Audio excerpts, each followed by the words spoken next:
中國人係非常友好嘅。今日我哋帶馬仔去水果攤，咩滿頭大汗啊！哇，見到啲荔枝好平啊！見到老闆又唔賣，其他全部都賣。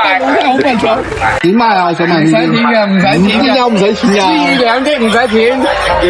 試兩隻唔使錢啊，老細。哇，馬仔，攞走就要。全部俾晒我。馬仔係咪有幾多要幾多？係，好架勢喎。話有幾多要幾多，15蚊。真係。收唔收英鎊啊？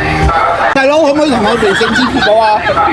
咩瓜並賣10蚊兩隻，10蚊兩隻。西瓜點啊，老闆？3蚊雞，3蚊雞，全部買起幾多？3000。唔係啊，咁平？真係唔信喎。係送過喎，送埋喎。我得試食啊！哇，仲可以試食埋。跟我返廣西，某世你出車費，我係廣西仔。哇！講你都唔信啊！真係好好甜啊！家庭包平，爽！喂，小姐，大佬你唔係煲埋底嘅咩？你點解咁樣對住阿哥？啲荔枝點賣啊？真真唔多啊！有10蚊一斤，有5蚊一斤，呢隻咩味道咧？甜嘅味道啊！哪隻食啊？嗰啲啊，酸死佢！紅嘅就4個半。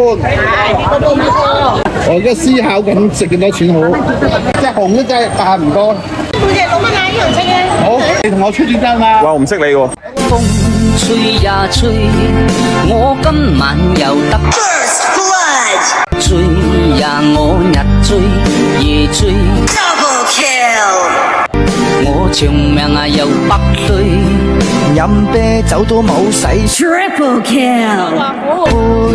我 Quadra kill. 廣西老表，廣西有咩好玩好食？推介一下。幾多錢啊？